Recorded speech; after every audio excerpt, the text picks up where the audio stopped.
this is the last Wednesday and final episode of January, which is so cool to be able to say and acknowledge. I don't know if it's like celebratory, but I've received so much love, so much support since day one, and I just want to say thank you, and I just want to say how much I appreciate that. If you are new to the channel, welcome. If you are not subscribed yet, please go ahead and do so, as well as hit the notification bell so you'll be updated whenever a new video is uploaded, which of course is every single Wednesday. All right, lovelies. So today's episode is about the importance of speaking up, and it's actually really great that I'm doing this message or doing this episode today because something happened to me yesterday, or I experienced something yesterday. Not yesterday, but like in real time yesterday, because this is pre-recorded. But I experienced something yesterday. I was dealing with someone yesterday where the communication was just lacking. And I was just in a position of like, I really wanted that person to speak up about the way that they were feeling, and it's just not a thing. And it affected me, I don't know if I want to say so badly, but it affected me. So hopefully, since that's fresh, I can deliver this message with a lot of, passiones, or how do you say passionate in Spanish? See, there you go, a lot of that. And so hopefully you'll be super inspired by this message. Did you follow? It was written a project on IG. If you don't, there you go. But you may have seen where I posted a couple of short stories outlining what you could expect from the project. In one of those stories, I mentioned how journaling is a natural and probably my truest form of expression. A lot of the things that I journal, I would never in a million years think about expressing. I mean, not until now, obviously. But by nature, I'm a writer. I'm not a speaker. I'm naturally very quiet and introverted. I've been that way my entire life. So again, the things that I write in my journal, typically I would never verbally express. There are some things that I express outwardly, but it's not the same. Like it's not as candid, it's not as raw. Sprinkle a little sugar on that thing sometimes. It's whatever I feel like I want to share. And I can share as much and leave out as much as I please. And I don't know, I just think that's synonymous to, you think before you, so only a fool is gonna speak everything they think, right? It's only that type of person that feels the need to verbalize every thought they have. So for me, that's extremely heightened. It's like times 10, but in reverse. You know what I mean? Because I don't speak even half the things I think.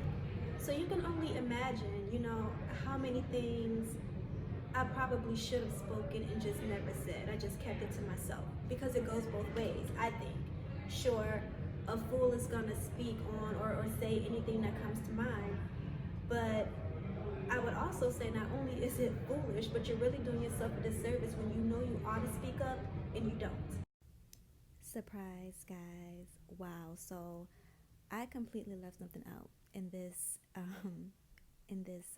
episode that is really important. I did not even give you guys a backstory on this quote and why it was written in the first place. So at this particular time, everything about life for me was just new. It was scary, and I was starting to ask myself, what the heck am I doing? This is what I specifically wrote in the journal entry, that I just had no idea what I was doing, and I was scared. So this was written in 2015, February, so almost 5 years ago, which at this point I had been in New York for only 2 months. And New York had hit me hard, quick, quick.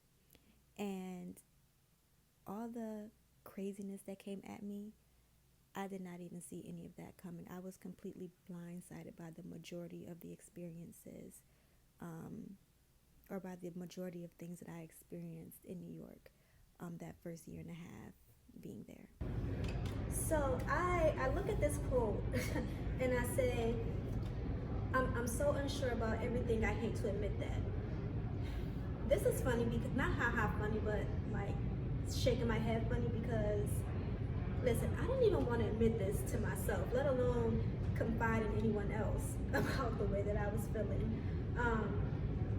I also say on IG, I mentioned on IG about how often I wear a mask or wore a mask, and I say, not to say that I walk around just being fake, but I do have the understanding that you have to show up in life.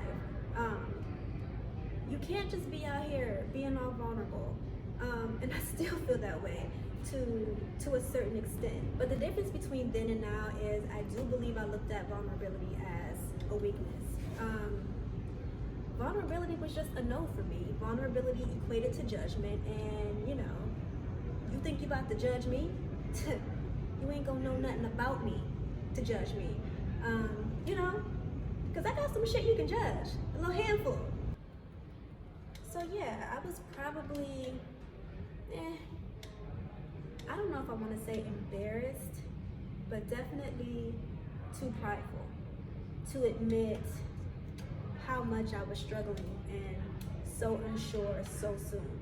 I mean, I had legitimately just did the effing most, packed my shit, going to New York. How could I tell anyone? I couldn't. That's how I felt anyway. I think for me that just screamed failure. And I had something to prove. Not to anyone in particular, to myself, I guess. What? I don't know. I can make it in this city. I build a life in this city, motherfucking concrete jungle. I did it. But I didn't do it. I never made it in New York. I never built that desired lifestyle. New York and I have always had a love-hate relationship. Even now, we do. I currently live in New York, by the way, for anyone who is, I left, I came back, and I'm leaving again soon, Lord. I take prayer offerings, you guys. If anyone would like to pray for your girl, because clearly I need it. Lord, please settle her ass down. She needs to sit down somewhere. Pray that exact prayer for me. JK, kind of. But in all seriousness, I am still working on a lot when it comes to this particular topic. I've gotten a little wiser over the years, and as much as I desire to inspire and be a blessing through this project, I also desire to heal and to learn and to inspire myself. I love writing.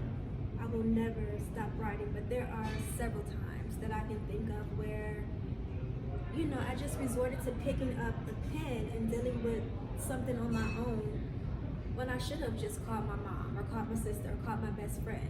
And I probably would have gotten the support and the help that I needed. I probably wouldn't have suffered as badly. Speaking up is fundamental.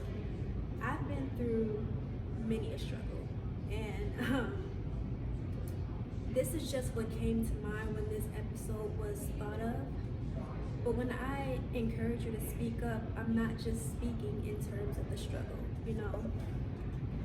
Speak up when you love someone. Speak up when you're hurting. Speak up when you're sorry. Speak up in someone's defense. Speak up when you know that you're wrong. Speak up when you think highly of someone or when you admire someone. Speak up to encourage someone. I remember, this is a whole random story, but I promise it flows. I remember I was at the bar one day. Come on, New York. I remember I was at the bar one day, work, and I saw a girl I knew. I hadn't seen her in a long time, and when I saw her, I immediately thought, wow, she looks good. I could clearly tell that she had been working out or had changed her diet, she had done something. So I had this thought, but I didn't say anything. I just, for whatever reason, I kept it to myself. But anyway, we get to talking, and she goes into, yeah, I just needed a break. I've been working really hard. I've been trying to do so much better. I've been really dedicated to this health and fitness lifestyle, and I was just like, I should have said something. I never forgot that. I was so mad that I didn't say anything, and I am actually very intentional and conscious about that today. When I see somebody doing their thing, I'm always like, I see you, baby girl. I speak on it, and people have done the same thing for me with this project. going back to the quote, I said it's hard to know when you're doing certain things right or if you're doing anything right. Something along those lines. It's not that anyone needs our validation or we need anyone else's validation, but sometimes it's hard to see how long or how far you've come. You know, sometimes it's hard to see, you know, those little pieces coming together to create the bigger picture. So it's nice to have, you know, just that little confirmation or that little boost even. Whew. I feel like I was everywhere with this episode, you guys. I hope you guys don't mind. How do I want to conclude this? Just be encouraged. And more than that, be encouraging. I was completely terrified to start and to do this project, but I spoke up about everything that I was feeling. And I was encouraged and I was supported. And hadn't I spoke up, I very likely wouldn't have even done it. I would have definitely talked myself out of it with all the terrifying thoughts that I had about doing this. What are some things that you've been keeping quiet that you think you probably should speak up about? Comment below. I would love to hear your stories. Be encouraged to speak up. That's it for today. Thank you so much for watching, guys.